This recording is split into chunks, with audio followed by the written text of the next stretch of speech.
This should be very interesting. Let's click. 69,320. That's the number of students currently enrolled at the University of Central Florida. That's a lot of students, and I'm kind of surprised because I mean I don't know if when this video came out. I'm pretty sure it came out recently, a month ago. 69,320 students. That's a good amount of students. I'm not gonna lie.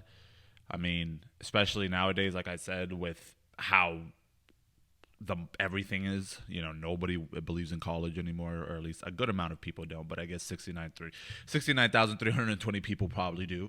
But I get, I say probably because most people that go to college currently, or at least a lot of people that I know, they just go because one, they're forced to, two, they don't know where else to go, and three, they actually maybe care. That's like kind of like the three best I got there. I'm Gen Z, so I graduated in 2020. So when I tell you I personally didn't go to college for all 4 years, I tried to go for the 2 years. I did halfway decent, but I kind of just dropped out at the end. I was having too many like things where I was like, oh, I want to do this, I want to do that, I want to do this, I want to do that. Yeah, it was just dumb, and it was a waste of money and time and effort. So I quit on that and I went and I pursued something else. But I mean, currently, Gen Z, a lot of Gen Z, new Gen Z, I guess I should say, because there's people that are Gen Z that are 25, which makes no sense to me, but whatever. Gen Z between the age range of, like in their 20s, right? So from like, I don't know, whoever's 22, 21, 23, that age range, most of us really don't care about college anymore. And I mean, it has to do obviously with the debt, but as well as, we can see how the market is. It's pretty obvious. There's no jobs out there. You get a degree, you go apply for a job, it's oversaturated, you have no experience, so they don't pick you up. Whether you do have experience and have a degree, then you're still dealing with the problem of it being oversaturated. There's a lot going on with that, but, let's see what this guy has to say. It's also more than the total number of news analysts, reporters, and journalists in the entire United States. Oh, wow. It's more than the number of chiropractors and nearly 50% more than the number of optometrists. I mean, I'm not that surprised about the chiropractor and optometrist. I'm not surprised about that. I mean, a chiropractor, I believe, needs like 7 to 8 years of schooling. And I was studying to be a physical therapist, and I remember that being part of like the curriculum where you kind of pick where you want to go with the not exactly with the classes leading up to becoming a physical therapist, like anatomy and all that. Like you get told and asked like, hey, exactly where do you want to go with it? Do you want to be this? Do you want to be that? And I saw that chiropractor, I believe, was about 8 years, 9 years of schooling, something like that. I could be wrong because I don't remember correctly, but I mean that's insane, and that's a lot of schooling. So I can believe a lot of students don't really want to go through that, and a lot of people can't even afford to do that. And even those who can, obviously they either succeed with it, or half of them probably are like, yeah, I'm already 6 years, 5 years in, I might as well finish it because where else am I gonna go, And I think those people find jobs though. I'll be honest. I think if you're in the medical field, unless you're a nurse, because I know that's super competitive, and there's probably more. I'm just saying nurse because of what I know off the top of my head. I think that if you're in that field, you probably can find a job pretty relatively quickly. Now, whether you actually get paid what you're worth, that's different. But I think most of those people could definitely find a job, like PhDs and stuff like that, 100%. Each year, UCF awards no fewer than 18,000 degrees over the course of a 2-day, 26-hour graduation ceremony. 26-hour graduation ceremony?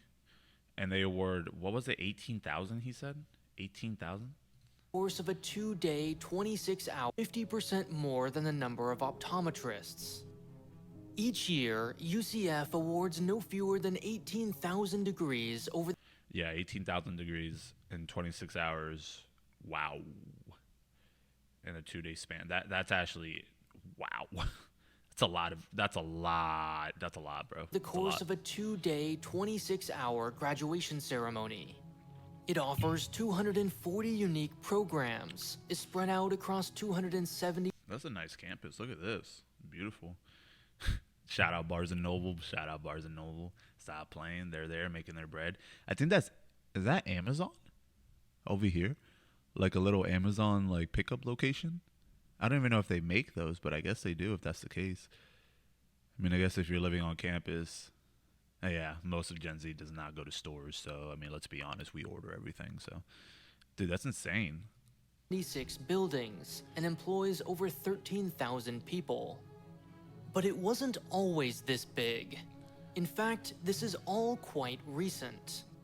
In the year 2000, it awarded a mere 7,000 degrees. Then, in just 10 short years, enrollment swelled by almost 70%. And it wasn't alone. That's a big jump. In a 10-year mark, that's a huge jump. Like, believe it or not. Like, it might sound like, 10 years is a lot, but I mean, it really isn't, especially when it comes to like schooling and degrees like that. I mean, like this is a big jump, huge jump on statistically speaking. Statistically speaking, this is a pretty big jump. I'm not gonna lie. I mean, in the decade leading up to the Great Recession, attendance across the nation soared to unprecedented highs. Arizona State in Phoenix now has 79,000 students, with another 66,000 online. Wow, 114,000 students at ASU. I mean, granted, half of those students probably won't finish their degrees. Let's just put it out there. Let's be real. Most of them most likely drop out. But, I mean, that's insane, though. I mean, that's a lot of students. Rutgers in New Jersey, 67,000. This growth came at a cost. More students, for instance, typically means larger classes. Much larger classes. At UCF, as many as 1,200 people. Like many large public schools, its students... 1,200 people per class? Is that what he's basically saying? Dude, that's insane. You see, I'm not going to lie. Like, I think that when you get to something like that, you need to expand your campus. You need to you're already taking a bunch of money from everybody. All of it's, like, guaranteed because it's government issued. I mean, like, dude, there's no way. You have to expand your campus. I mean, you're doing a disservice to the students. Like, 1,200 students per class. If you think about that, that's per class. So per classroom. If you think about that, I mean, how are you really learning anything? The professor has no time to stop and individually teach somebody. The students are most likely, half of them are paying attention, half of them are not, and the other half are cheating. Like, it's just what it is, and that just doesn't help for the success of that student. And I guess that's why most people who probably go to these colleges most likely drop out, because, I mean, like, you go to your professor for help. Oh, yeah, come after class. Well, you come after class. Maybe out of the 1,200, 400, 500 of them are coming after class. Like, you know what I mean? Like, that's a lot. That's insane. A good amount. Student-to-faculty ratio is extraordinarily high, 30-1. And the effects soon spilled over into the labor market. The basic problem looks like this. At least 37% of U.S. workers hold a 4-year degree. Yet, only about 32% of jobs require one. Yep. That's usually a pretty big problem, especially that's something that my generation has come to see in the market, but as well as, like, I know, so what it's 2023. I'm a little slow, guys. I'm still waking up. It's 2023, and I mean, you have people who just graduated, back up. I'm still a little slow, guys. I just woke up. It's 2024, and a lot of people who graduated in my class, which was 2020, are finally graduating this year. Half of them already graduated. I saw a lot of posts about it. Whatever. Congrats to all those people. Congrats to all my friends. Congrats to all of you. I hope the best for you. But I do know some who are already telling me, like, hey, dude, the market is insane. I can't find a single thing. I'm currently working at Starbucks. I'm working at FedEx in the morning, Starbucks at this time. There's people juggling 2, 3 jobs right now, paying off their loans because now that the clock is ticking and they can't find a job that is in their degree, like the field of their field of study, um, and a lot of jobs are not even requiring some of these degrees anymore because of COVID. And they lost a lot of workers. They needed to recuperate, so they just went out and picked up pretty much whoever had a basic idea of whatever that job needed, right? So IT people, if you're like me or a gamer and we're working on computers since you were like 6, 7, then at that point, you kind of know a lot about computers naturally. So if you apply for some of those jobs, some of those people actually got positions in those jobs without degrees that normally would require a 4-year, 6-year degree in IT or whatever, right? So right now, that's a big problem. It's a huge problem, huge problem. And again, it all comes with the lie that everybody's being fed, right? The lie that it's like, no, you go to college, you're going to succeed, you're going to be successful, you're going to come out of college, you're going to make good money, whatever, you're going to be able to afford a home, afford this, afford that. Nobody could afford anything right now. I mean, if you're on a $120,000 salary, I mean, yeah, maybe. And I remember, notice that I said $120,000 salary, because even those with $100,000 salaries, who most people in that range of a salary already live a pretty high valued life in that sense. They have high bills, high car payments, high stuff like that, right? Because it's what they worked for, and a lot of them decided to do that. Lifestyle inflation, right? So those people can't even afford half of the stuff now, and so they need another 20K to help them out, right? So a lot of crazy stuff right now, a lot. The predictable result is that new college grads can't find the work they studied for. Yeah. A year after graduating, 52 out of 100 are underemployed. 52 out of 100 are underemployed. I could definitely say that's true. 100%. I could see that easily. Nearly all will remain that way. Nah, that's kind of hard to believe, that they will remain that way. That's hard to believe, but can I believe it? Yeah. I mean, I really can.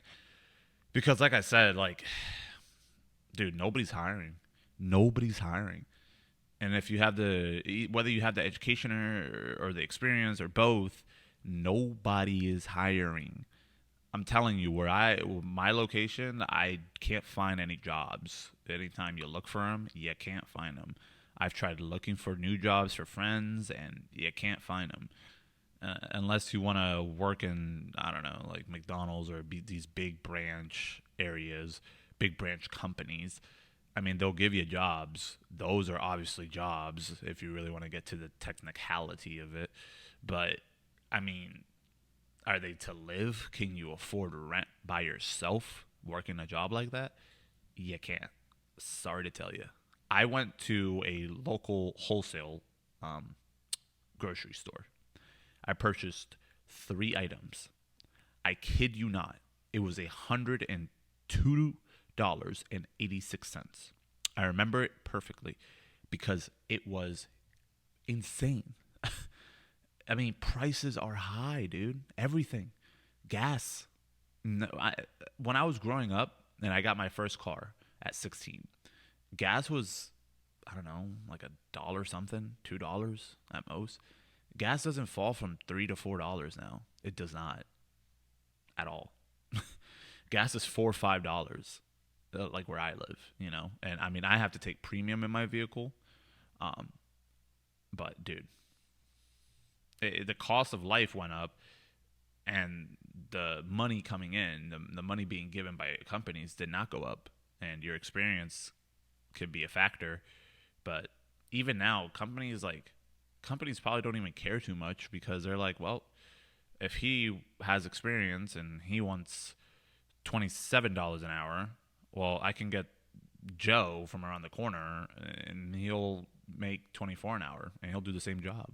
Will he do it as quick? No, but I can make him do it as quick. I can teach him how to do it as quick, and I don't have to waste a lot of money on him. You know what I mean? So companies look at it like that too. Remember, companies are in the business of making money. They're not in the business of helping you. They're not in the business of caring about you. You are a product to them. You are an asset to them. And as soon as you show any kind of problem or any kind of anything, you're gone. Because if you can't make them money, you are not useful. You're not a human to them. You always have to remember that, no matter what company you work for. For the next 9 years, just 7 of those 52 will find jobs that make use of their education. Inundated with applications, many entry-level positions now call for years of experience, pushing these educated Americans into low-paid service work. More college grads today are employed as cashiers than mechanical engineers. That's very true. I know a couple of them. I've seen a couple of them, and it does suck. I mean, I know people with associate's degrees, and I know guys, I get it. Oh, it's not a 4-year degree. It's a degree. And I mean, a guy with an associate's degree, come on, man. He's working at Giant. Like, what? It doesn't make sense. It doesn't make any sense. Meanwhile, most jobs, about 52%, are what we would call middle skill, meaning they require some specialized skills or training, but not a bachelor's. These are your electricians, plumbers, carpenters, and construction workers, and we don't have nearly enough of them. Even 6-figure, often unionized jobs like crane operator, detective, delivery driver, and court reporter remain unfilled. In any normal... A UPS driver makes $91,351 a year. That's a lot of money. I mean, a crane operator I could obviously understand, and a detective I can understand, but we're talking $91K for a UPS driver. And I mean, that's a lot of money 4 years ago. Nowadays, that's what you need to just, I don't know, pay $1,700 in rent and survive, not including your food and all that. Like, I mean, that's really what it is.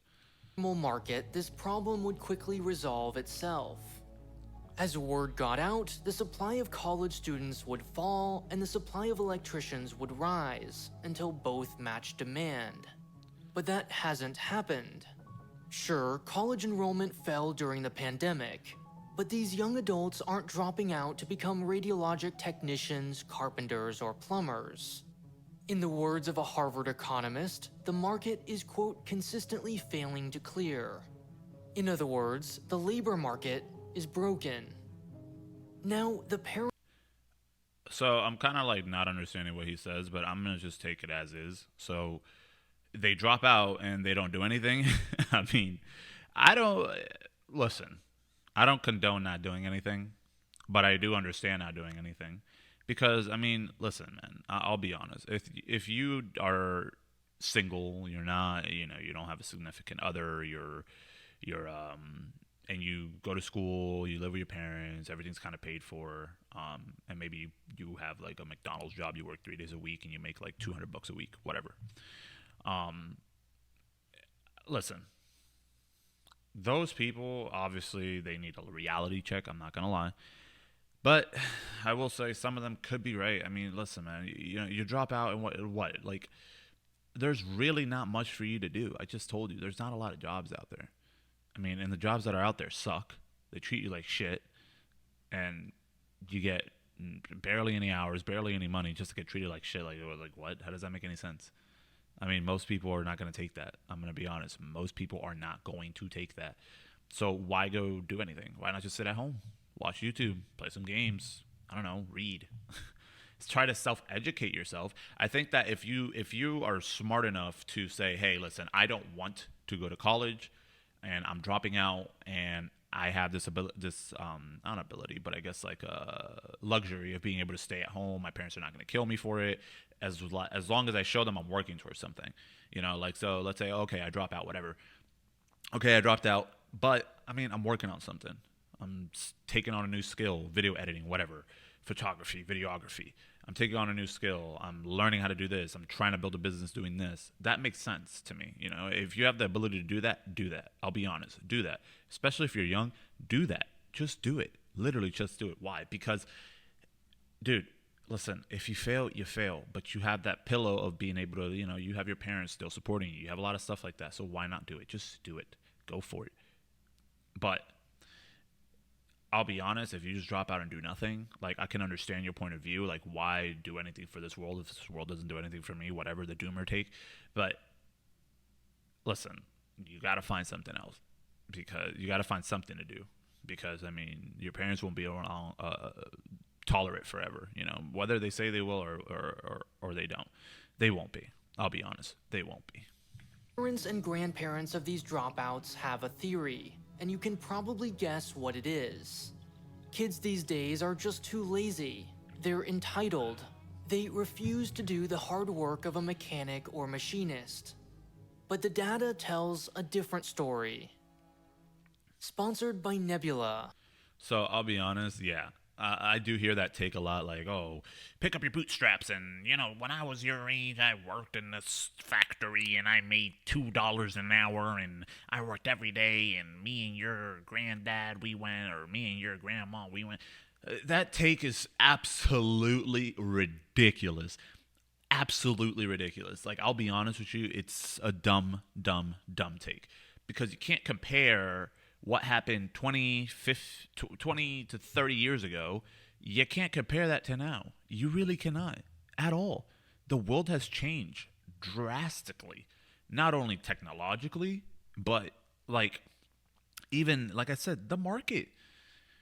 I mean, these people are making, like I just told you, $2.30, but they traded a block of cheese and 6 pieces of, I don't know, lemons, or 6 lemons and 2 strawberries to get a house. You know what I mean? Like it's different. Life was different back then, and you can't compare it to now. I mean, yeah, you're good for you. You grew up and you worked hard and you got your money. That was the American dream. But guess what? The American dream does not exist anymore. I'm sorry to say it. It does not.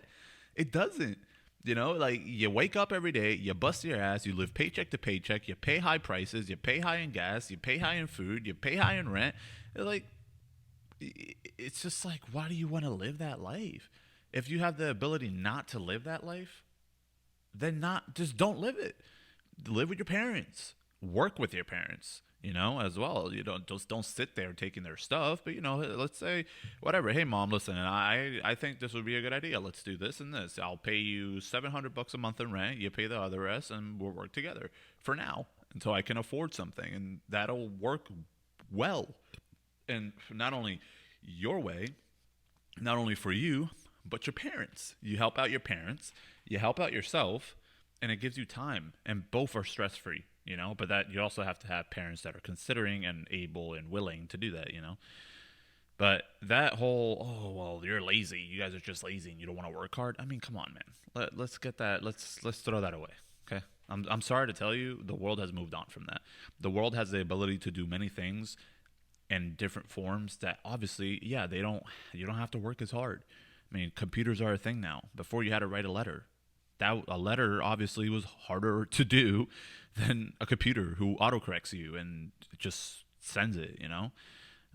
Like either like you got to just learn to adapt, right? Like, and most of those people that say that, they don't understand that maybe they didn't have it as well and as comfortable, but it played out better in their favor than it will in our favor. Because nowadays you got to do stuff online. You want to make good money, do it online, because that's what you have. You know what I mean? That's what you have. And I mean, yeah, you can go and work in the trades. You can be a plumber. You can be an electrician. They make good money. It's hard. It's hard work. And you have to be willing to sit through the bullshit, literal bullshit. And you have to be able to, you know, find a company that's willing to teach you and treat you correctly and pay you correctly, you know, to have you go far with said company.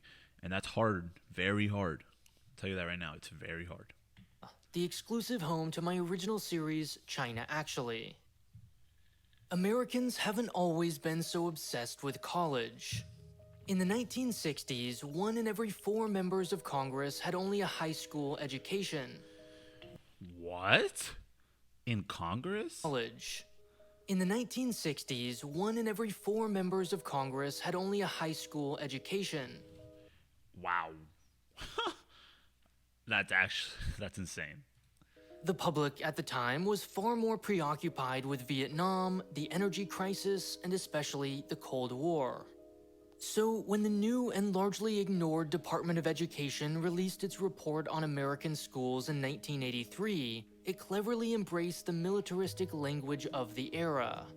It titled the report "A Nation at Risk" and wrote, quote, "If an unfriendly foreign power attempted to impose on America the mediocre educational performance that exists today, we might have viewed it as an act of war. To defeat the Soviets, we needed to increase our human capital, and we needed to do it yesterday." Suddenly, it had America's attention. Far more than this little-known department ever imagined. 6 million copies would be printed over the next year alone. Education, like an increasing number of things in America, was now an issue of national security, which meant it was now bipartisan, sacred, beyond contention.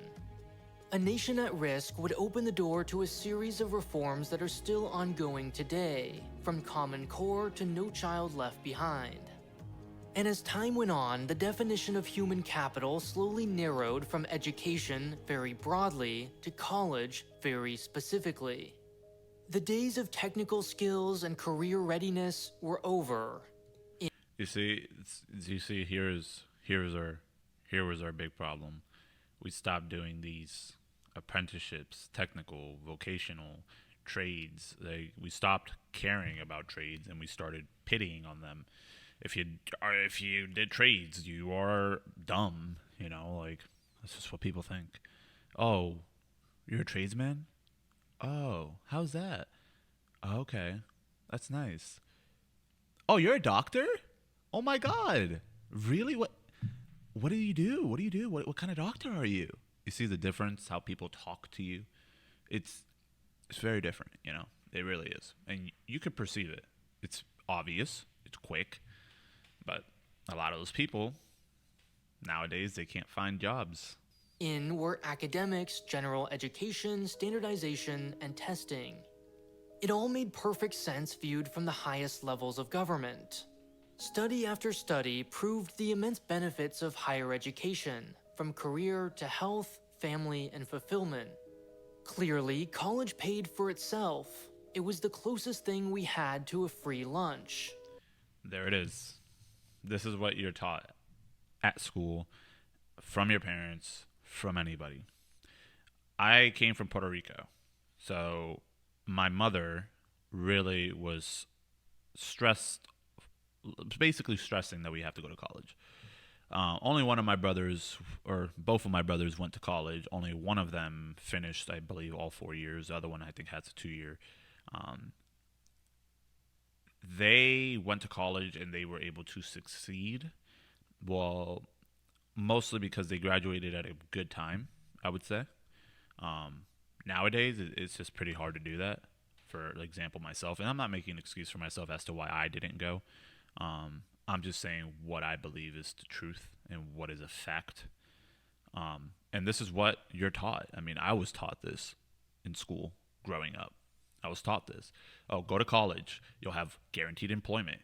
You have creativity, economic growth, literacy, purpose, friendship, community, awareness. You'll make friends that you forget about.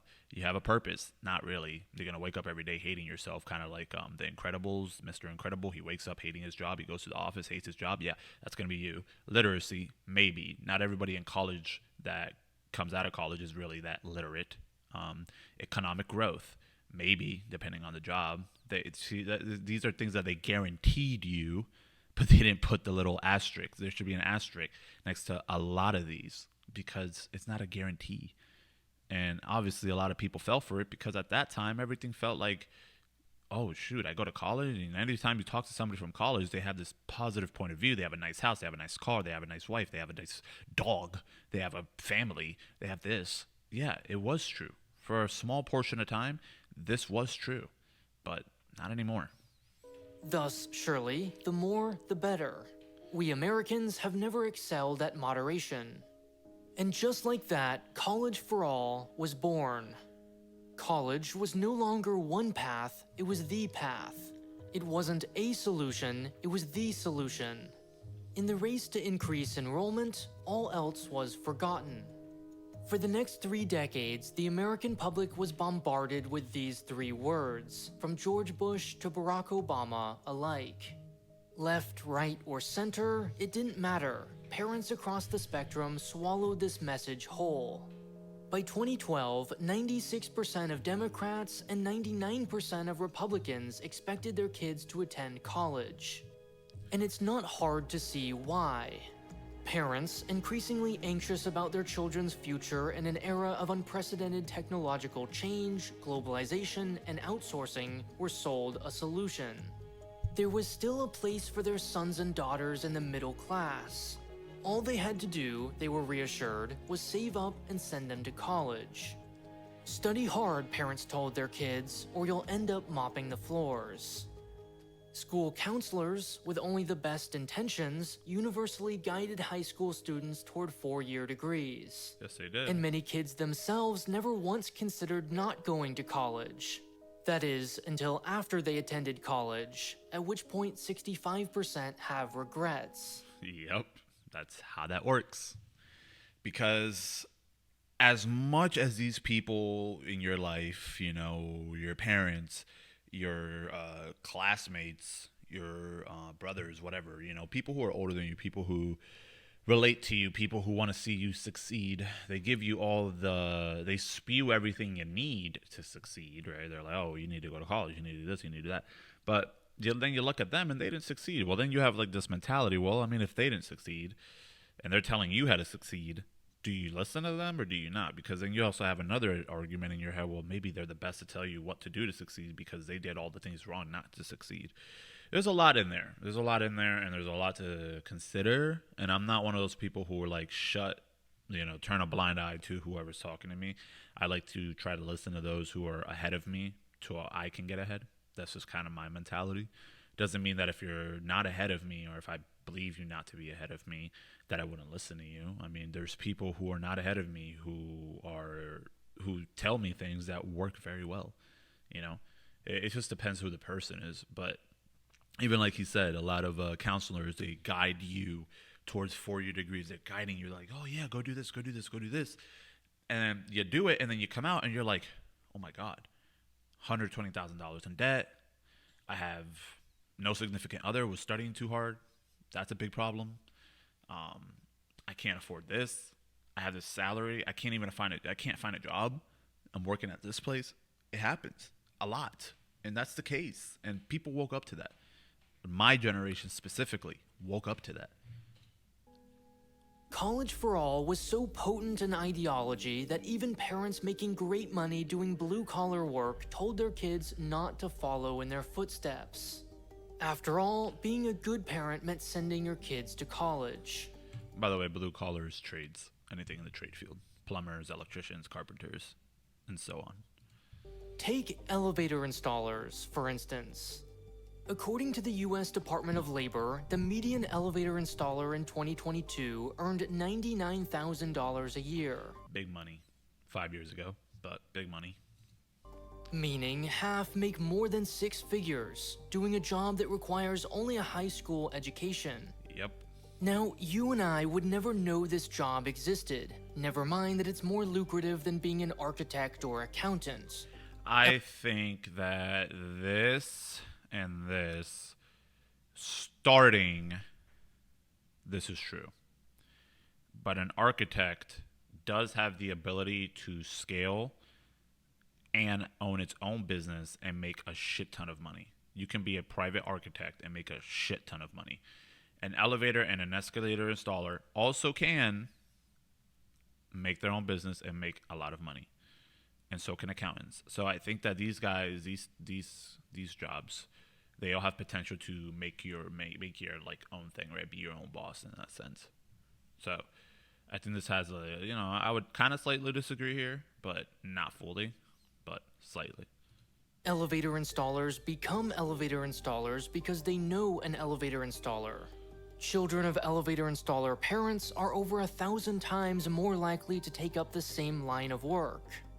And many of these jobs are quite fulfilling. 87% of skilled tradespeople say they would choose the same career again.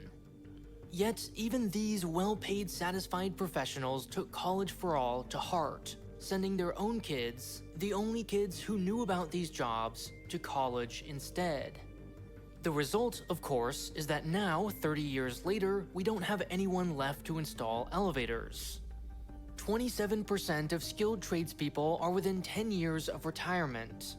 And when they do retire, their expertise, their book of business, and their trusted names will simply disappear, with no one to take over the family business.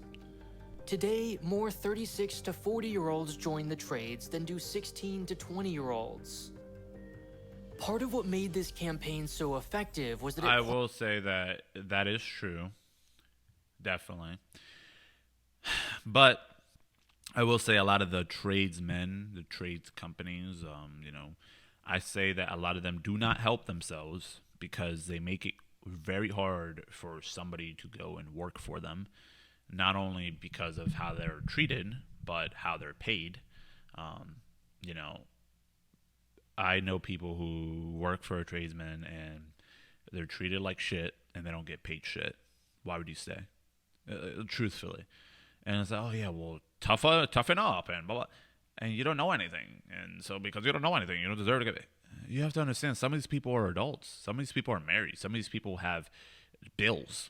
And if you can't understand that as a human, then don't be mad when they decide to leave you and go work at a job where they can make money to at least sustain themselves and then go work for somebody else making the shit money, but at least have something to sustain themselves. So at the same time, there's a little bit of a, there's like he said, she said, her fault, their fault, whatever. You know what I mean? Like, there is a thing where it's like, yeah, the trades are dying, but the tradesmen in the trade also do not help in that sense. I know a lot of them that do not. I know a lot of them that are stubborn and just don't listen. So there are things that happen in that case. So quietly took on a class, status, and soon even a moral dimension. Increasingly, college was no longer a means to a job, it was an end in itself, a consumption, some might say, luxury good. See, and this is like one of the bad stigmas of college, right? Well, I wouldn't say bad, but this is like to me, right? To me personally. Like, how can you expect to succeed if every like weekend it looks like this? Nobody's studying, nobody's doing it. I'm not going to say nobody. I mean, there's people who do study.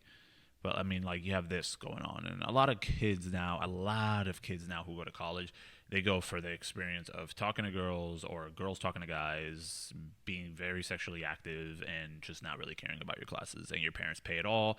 They don't ask questions, and it goes downhill from there.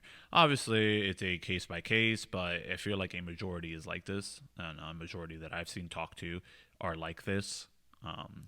And some of them obviously do finish their degrees, but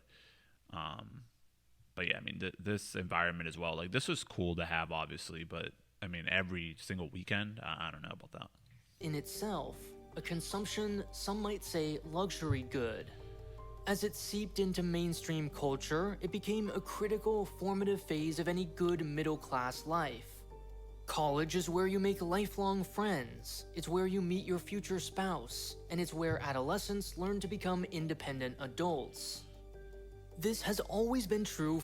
That is such a bad clip to use while talking about like finding your future spouse and kids. Formative phase of any good middle class life. Look at this. College is where you make lifelong friends. Lifelong friends, right here. They're not even talking to each other. They're talking to each other and smoking a cigarette. So I guess they're doing well for each other. It's where you meet your future spouse, and it's where adolescents learn to become independent. Oh man, that's that stuff right there. Jeez, that's that stuff. Puff puff. Adults. This has always been true for the upper class. But as the much larger middle class poured into college, something interesting happened. Money and status, once inextricably connected, began to diverge. McDonald's on campus? Hey, yo, why are they everywhere, bro? Why y'all everywhere, bro? Everywhere, bro. It started out as college equals good jobs. Good jobs, of course, are well paid. And money, naturally, meant status and prestige. It didn't take long before this equation was shortened in the American mind to college equals status. But as more and more Americans were welcomed into this This is very true. This kind of goes back to what I was saying when you say you're a plumber compared to a doctor, or a plumber compared to I don't know, what's like another college like job. I don't know,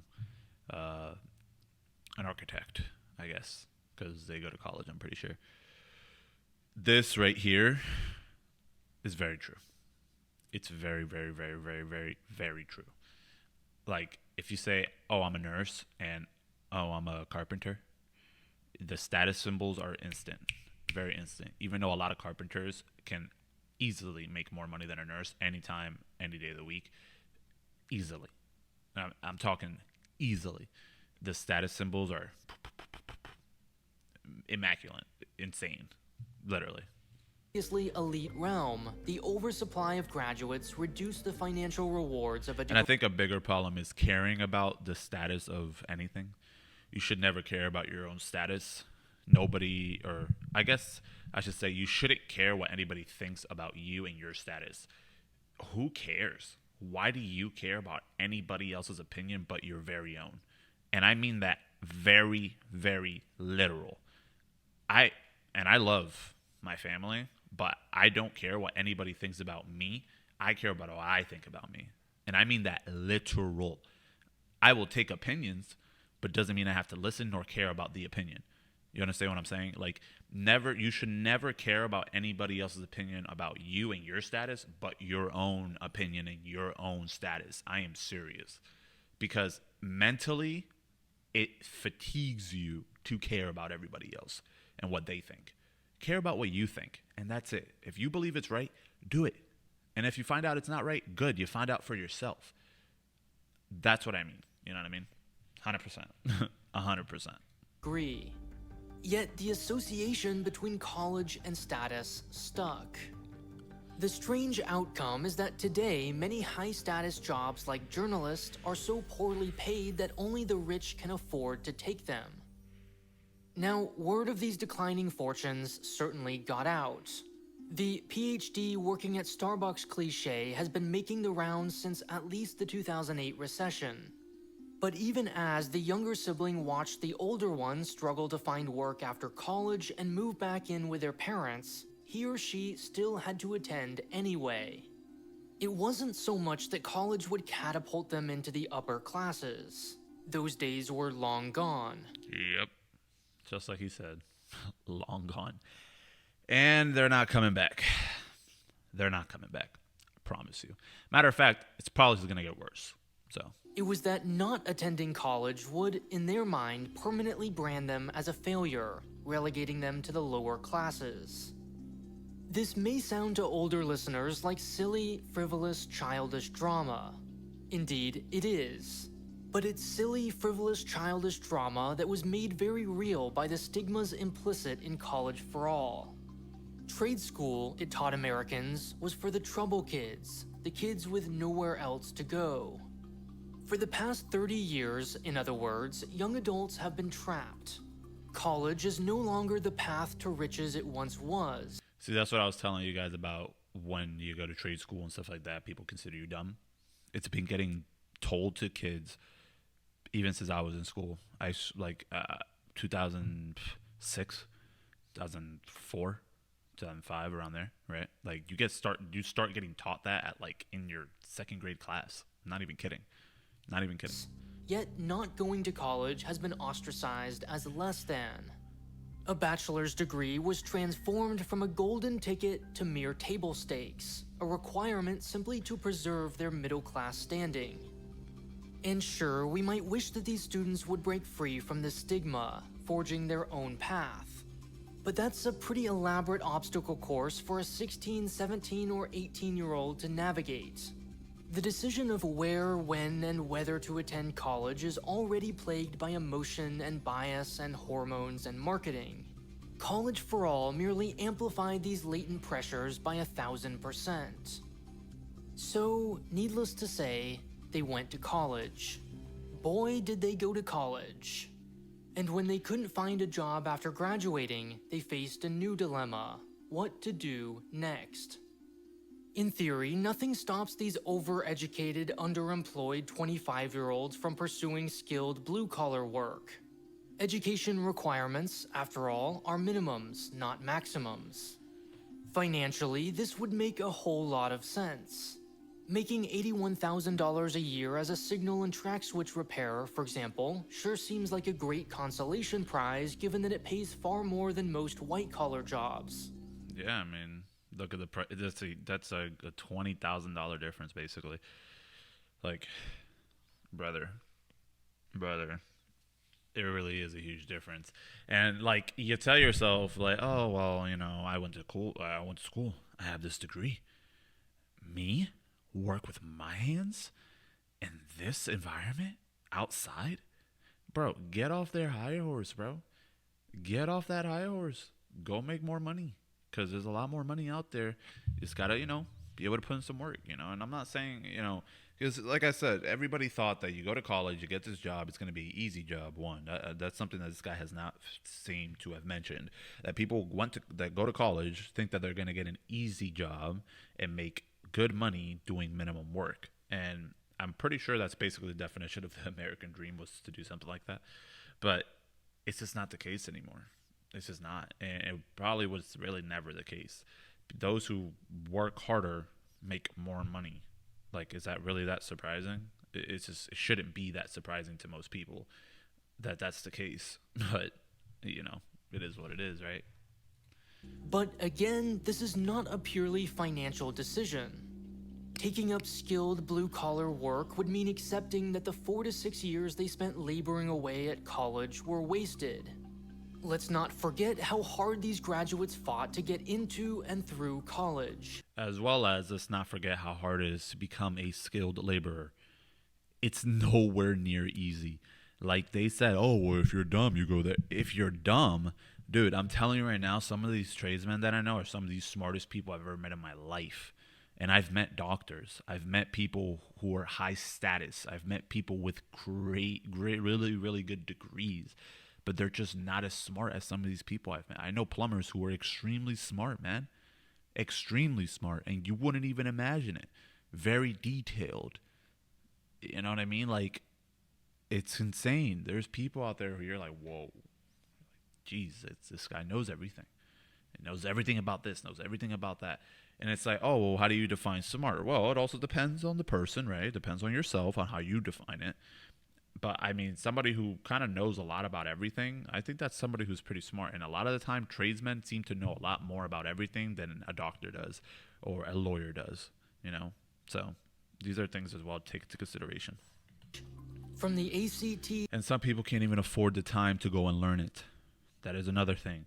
Because you go to 4 years of school, I mean, you only get that 1 4-year mark of like free time, it feels like, in your head, right? Before you have to go actually be an adult and stuff. Like, you go and you're trying to take on an apprenticeship where you're making shit money, you're being treated like shit, and you're trying to learn something so you can eventually not get treated like shit and make a lot of money and just chill, right? These are things that a lot of people can't afford anymore to do. They can't just take time off to learn everything and become something like that. I mean, they can't. They cannot do it. So.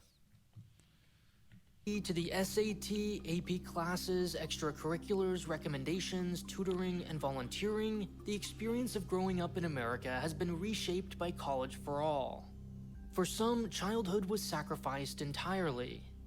And having been taught that the kids who go to college are fundamentally different from the kids who don't, they would have to reconcile the image of themselves built up over a lifetime as a good middle-class achiever. Paradoxically, it's far easier for these young adults to accept low-paid, low-skill work. This, at least, has the advantage of appearing temporary. Service and gig work have been normalized as a stopgap while searching for better-paid employment.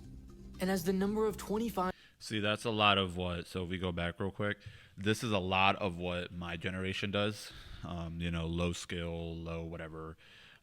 temporary work while they work on something else. A lot of people in my generation have started to do these things like Uber Eats and Lyft and stuff like that.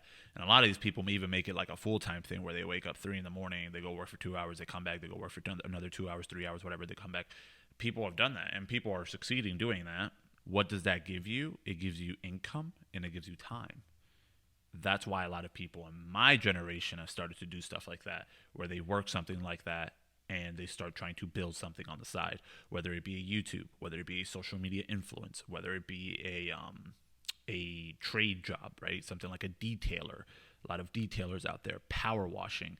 These people, they can't just live off of that yet, but they can work something temporarily while they build that one thing that they really want to do. I think that that's another thing that, you should take into consideration and maybe do 100%, because it'll only help you. Gap while searching for better paid employment. And as the number of 25 to 34-year-olds living with their parents has doubled over the past 2 decades. That is definitely true. I mean, I know people who graduated college, and I also know people who've been living with their parents. So usually, I guess this was the thing. When you turn 18, you go to college, you go off to college, you come back, whatever. You don't live with your parents anymore. 18, like 19, you're like out of the house type of ordeal, right? That older style of thinking and stuff like that. That was a thing. I believe that it's still a thing in most households, or in a lot of households. But nowadays, even parents are struggling. So when they have their kids back, they're like, okay, Timmy, you can't live here for free, but if you can help me out for a minimal amount, like $300, $500 a month, which really isn't anything, especially if you work some kind of part-time, while you're trying to find a job and while you're helping your parents and you're helping yourself, you know what I mean? It's a good trade-off. And it's kind of back to what I was saying before, right? It's a really good trade-off, I believe. And I think a lot of people should take advantage of that if you can. If your parents allow it and if your parents want it, you should take advantage of it. Invest in the future more than the now, but invest in the future. Eliminate the status shit and invest in your future. It'll help you out better in the long run, and I think you're going to do better in the long run. 100%. I mean, it just kind of makes more sense in my mind. Its stigma has faded. Whereas becoming an electrician, plumber, or elevator installer is a long-term proposition. It might involve getting a certificate, apprenticeship, or taking a course. Now, some might argue that although these are all very unfortunate side effects, college for all is still, at its core, a good thing.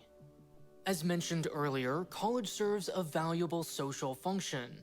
There are countless benefits to attending, from friendships to personal growth, community, and sports that have. I will say, like, when I went to college, I will say it was cool to be able to talk to everybody else in your age group, especially because, like, you're just leaving high school, right? So you're used to every day you go down the hall and you talk to your friends, or you meet up at this one spot and you talk to your friends. But then after high school, you don't have that anymore. Unless you go to college, you really don't have that anymore, unless you have lifetime friends that you still go out and do stuff with. But even nowadays, people who were considered my lifetime friends, a lot of them, we don't talk as much. Doesn't mean I don't like those people. Just means that we don't talk as much. We all have our own lives now. But going to college, you still get that social interaction, which that's a big thing in my opinion of what can value you as a person, is how good you are socially. And I know that may be a hot take to some people, but I think that if you're a social butterfly in a way, right, if you can be very social, it helps you with networking, and networking helps you with financial growth, right? Because that leads to business opportunities. I know a friend of mine who just graduated college, but I've known this friend forever. I don't talk to this friend as much, but I know that this friend does graphic design. And what do? I've been trying to do YouTube. So anytime I need something, guess who I talk to? That one friend. Even though if he charges high, if he doesn't charge me or whatever, even though he doesn't charge me sometimes, I still pay him.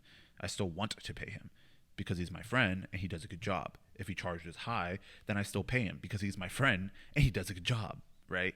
This is somebody I met and somebody that's always in my mind. It's networking, right? You have that person, that individual, it's in your head. And you can be that person for somebody else. You know what I mean? Stuff like that. Have nothing to do with finding a job. Some would say college is important precisely because it's divorced from the labor market. It's, at least theoretically, the last sanctuary from market forces. And I don't think that's necessarily true. I mean, a lot of kids that go to college do work. Not all of them are paid for. A lot of them work multiple jobs. So that's not fully true because, you have the kids that work and you have the kids that don't. Usually, they don't really mesh, to be honest. They don't, because there's a big personality difference, right? Those who go to college and work their ass off, they're very, very serious people. A lot of them are very serious, and I won't say all of them, but a lot of them are. I myself, personally, like I've known people who have had it a lot better, who have it a lot better, and I myself found myself in situations where I'm like, dude, like, yeah, of course you have that because of this, right? And you tell yourself, damn, I should really stop thinking like that, but you never really stop thinking like that until like you really grow up in that mindset, and you're like, whatever, who cares? Though that person has what they have because their parents worked really hard for that, and that's what I want to do. So why am I mad about that? where research and learning are encouraged for their own sake. These are all perfectly valid and noble ideals. And indeed, there's no doubt that College for All lowered barriers, making all those benefits more accessible. Over the past 3 decades, the gates of university were opened, allowing millions upon millions of middle-class Americans into a world once restricted to only the elite. While the Ivy League monopolizes headlines, the vast majority of students attend less selective schools like the University of Central Florida, Rutgers, and Arizona State. Unlike the Harvards of the world, which preserve their exclusivity by tightly restricting their size, these schools aim to grow their market share. Yeah, I don't really care about those Ivy League schools. I think that that's legitimately those most of those schools are very much for the rich.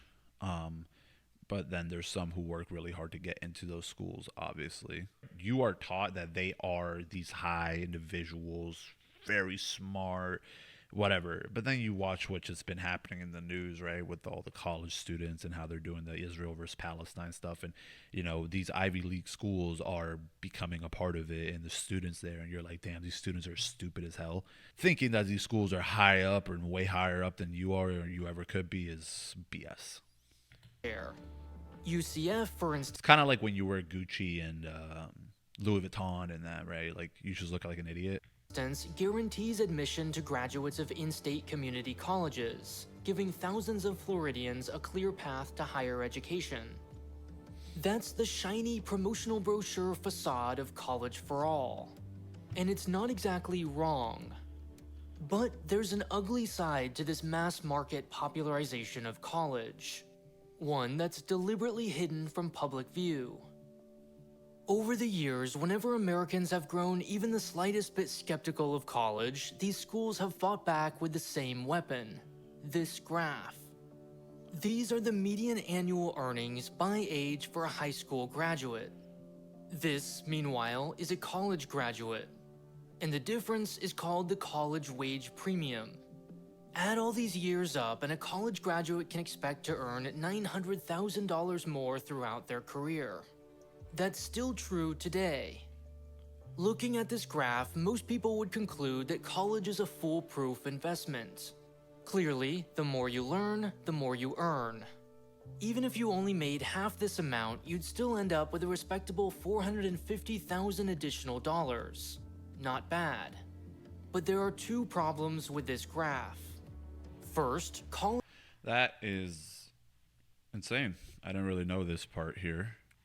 If this is true, I didn't know that. But I guess like this is like your average high school graduate right there in the $20,000 range. Some of them can spike up to 30,000, but none of them get close to 40,000 or 50 or 60. I mean, maybe, but I feel like that's not super accurate, especially in today's day and age, with the way that there's a lot of ways to make a lot of money. So I don't know exactly how fully accurate this is, but I can understand it. I can understand the view here. When you see it visually, you're like, whoa, because like I didn't even know that, and it stunned me for a minute. But I mean, I would like to probably research this a bit more before I give a full opinion on it. Up with a respectable $450,000. In fact, as you may have heard, it's quite expensive. The average graduate takes out $37,000 in loans, and many much, much more. Obviously, these student loans, plus interest, will take a big bite out of that college graduate salary. The second problem is far bigger. It has to do with that word, graduate. About half of college students don't. That's what I was saying before. Most people do not graduate. Most people, like I said, they go and they thought they wanted something, but they didn't. They learn it quickly, and now they're in too deep. and they're like, okay, well, I got to finish it out, and I have to care about what my parents think and blah blah blah. And I think that that is a very big like problem because it's a lot of pressure on a young person, to have to think about something like that all the time. So I think that that's definitely a big thing when it comes to college is half of the people just don't graduate, they just don't. Just 41% earn their bachelor's degree in 4 years. Only 59% do in 6 years. And note that these are only full-time, first-time, traditionally aged students at 4-year universities. If your family is poor, if you're not white, and or if you're a part-time student, your odds of ever graduating plummet. That's a problem, because financially, college really only becomes valuable the day you graduate. Some college, even 3.999 years, is barely worth anything. These are the wages of college grads, these of high school grads, and these of some college but no bachelors. Although the actual number is even lower, since this also includes those with an associate's degree. In other words, the value of college really depends on who you are. The college wage premium is an average, and no one person is exactly average. Or, to be more precise, students from 1,700 US colleges earn an average of at least $10,000 a year more than a high school graduate. For these students, college is a fantastic investment. The college wage premium vastly undersells the value of their degree. An extra $10,000 a year is no joke. I will say that. That is no joke. As much as people might think, oh, that's not a lot. It's a lot. Trust me, it's a lot. If somebody came up to me right now and said, hey, Will, I'll give you $10,000 extra a year, I would fall off my chair. That's a lot of money extra, okay? So having another $10,000 a year is a big plus. Remembering still that you have debt, though. A lot of it, too. Next, about a third as many earn a solid but not high salary, between $37,000 and $42,000 a year. Then, for the same number, college is more or less a wash. They make nearly the same amount as a high school graduate. Yep. And a lot of people find themselves right here, by the way. I will tell you that right now. I think the average, to me, personally, the average is here. In my hometown, the people that I know, the people who I talk to, that is the average. And it could be the same in your hometown, but I know right here, this is the average. They don't make anywhere near as much. Either they don't make as much, or they make the same as somebody who just went to high school, legitimately. Because while they were in school for 4 years, that person was building a career in another job, in a hard labor job for 4 years. And they can be making 20 times more at that point. Finally, almost twice as many make less than the average high school graduate. Wait. That's insane. Wow. Less than a college graduate, or less than a high school graduate. And that's double the amount. That's insane. That's insane. But it's very believable. Again, it's very believable. These, consisting mainly of those who never graduated, are the real collateral damage of college for all. They don't earn any higher wages. I feel like that, though, I feel like this is the people who are chasing those degrees that you're like, dude, no shit, you don't make any money. Like, I'll be honest with you. My interest, something that I'm very interested in, always have been, is history. I love history.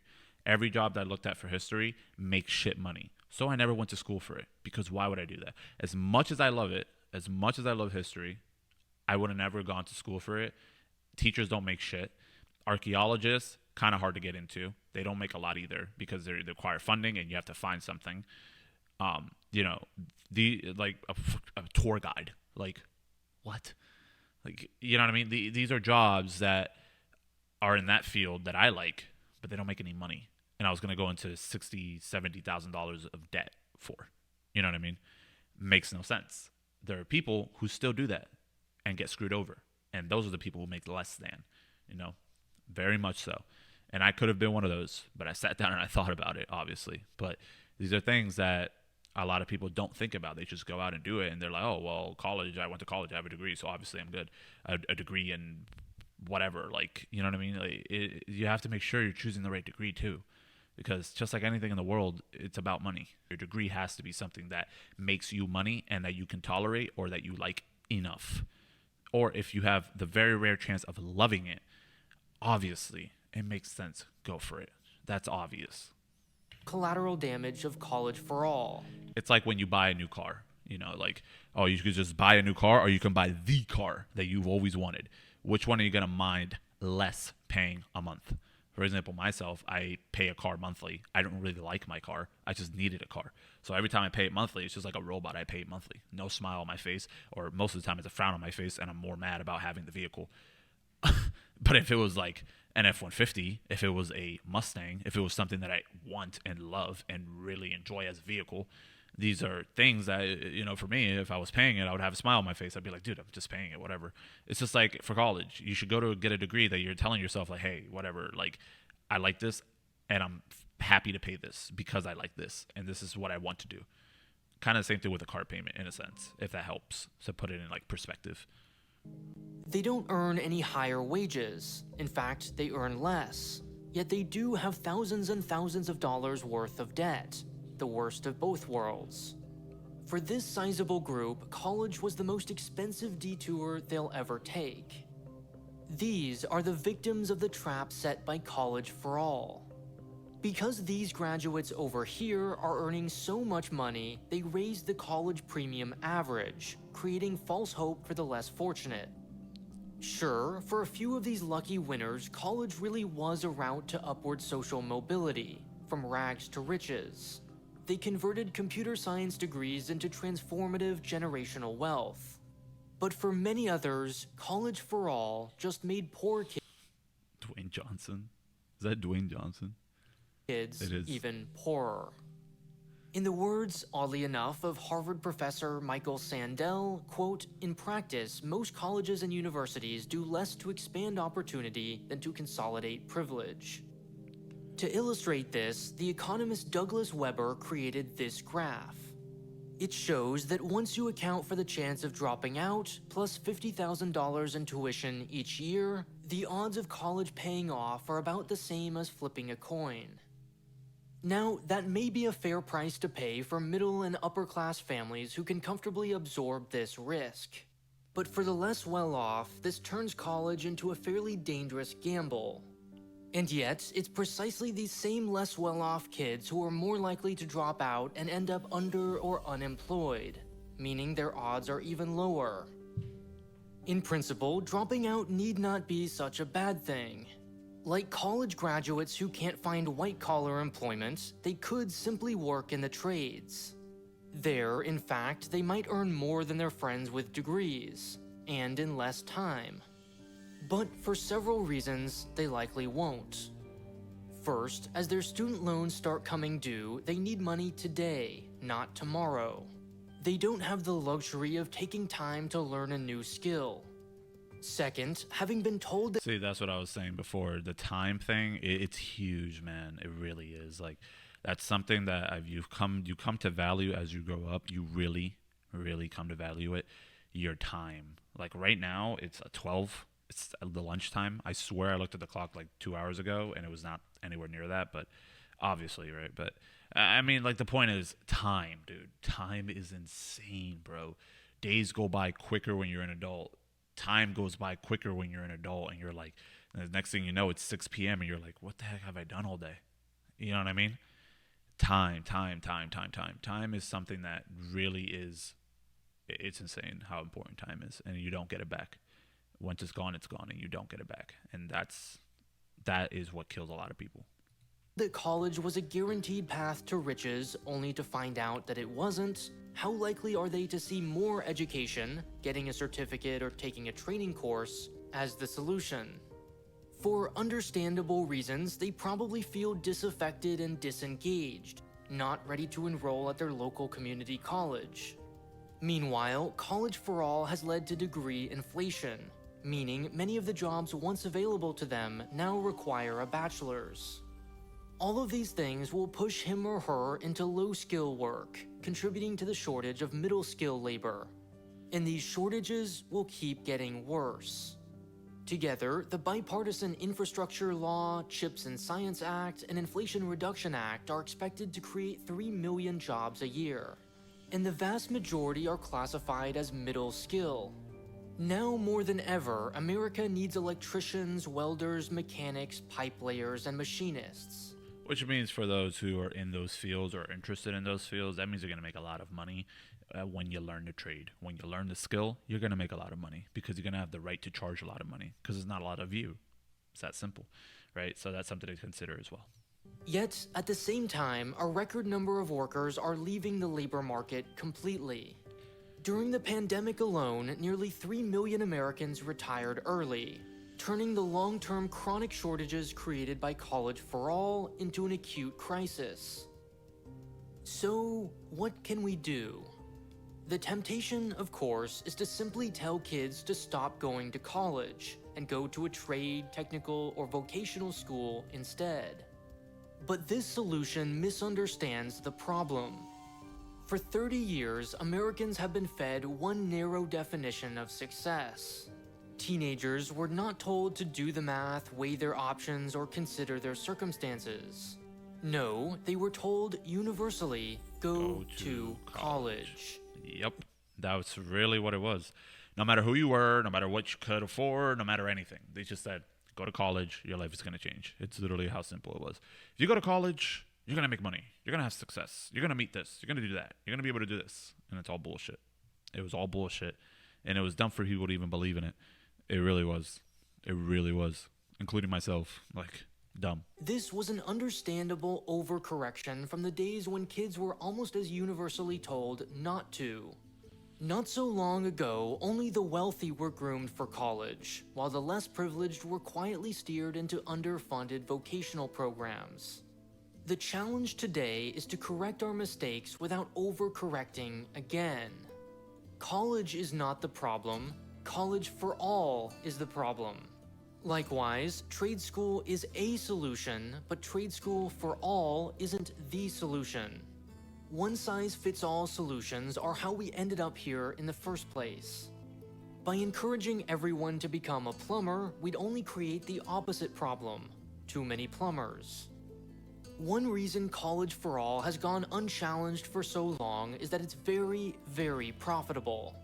But the other reason is because it's a business, just like everything else in this world. What did I tell you about businesses? They're in the business of making money, and that's what they care about. If you're a human, who cares? They don't even think you're a human. They don't. They do not. Most colleges, same thing, believe it or not. Well-intentioned, out of concern that by being honest about the value of college, we might dissuade students from attending who would truly benefit. This is understandable, and it's why we should be careful now not to throw the baby out with the bathwater. We don't want to return to the pre-college for all days when poor and disadvantaged kids were tracked into neglected second-rate schools. The goal is not to remove the opportunity to attend college, it's to remove the obligation. Currently, the stigma against skilled blue-collar work is so strong that young lower, middle, and even upper-class kids alike avoid well-paid, fulfilling careers. Careers they might actually enjoy more than white-collar work. The stigma is so strong, in fact, that parents and grandparents consider their children's behavior irrational, assuming they must be lazy. What we need is a radical shift in the way we value different kinds of work. An acceptance that we need different people to do different jobs, and that each is valuable. Only then will Americans be free to choose a career that suits their tastes and talents. Although, truth be told, this is not just an American issue. Take nearly everything in this video, multiply it by 100 times, and you have a glimpse, for example, at the problem China is now faced with. Chinese students fight even harder to get into college. Chinese vocational schools are even more underfunded, and the stigma against blue-collar work is even stronger. Yep. The bill for college for all is now coming due in China too, as millions of young graduates remain under or unemployed. And the effects will be even more widely felt, especially since most families now rely on just one child for support. This is yet another unintended consequence of the one-child policy. whose rise and fall I explain in much greater detail in this I was about to say, like, it has to be a promo for another video, right? episode of my Nebula original series, China Actually. I also have episodes on China's dominance of rare earth metals, This was its all claim to just viewing, like the dinner plan. We've just, for example, released our biggest up months alone. We have interesting stories in the creator economy. We're building a platform free from ads, a place where viewer and creator incentives are aligned to make the best possible videos, rather than chasing short-term views. Take Abigail Thorne's upcoming movie Dracula of dollars up front to make this dream a reality. Now, normally, Nebula costs $5 a month, but you can get it for just half that by signing up for a year with a link on screen or in the description now. All right, well, that's the video. I think this video was great. It was an amazing video. Definitely go give it a like, go give it a comment. It was a great video.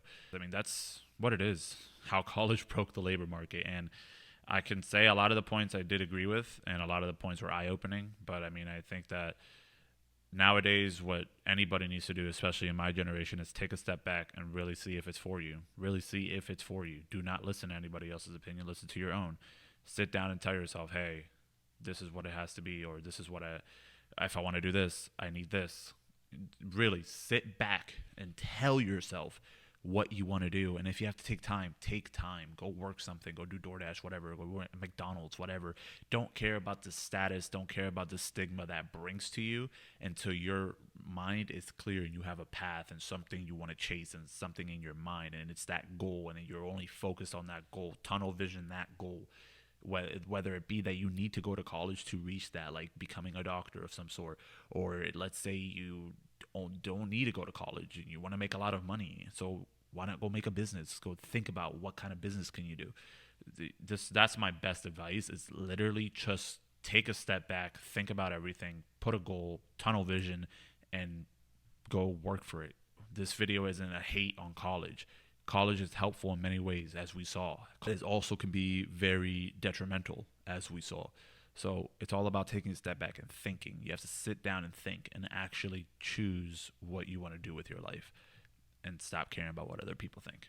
If you guys enjoyed the video, please make sure to give it a like, drop a comment. Let me know if you agree with some of these takes I had, let me know. If you guys like the react content, expect more. I do enjoy these type of reacts and these type of videos, and I have a couple more. I have a little react, as you can see here, so I got some things playing, got some things cooking, you know what I mean. But guys, again, if you like the video, make sure to give it a like.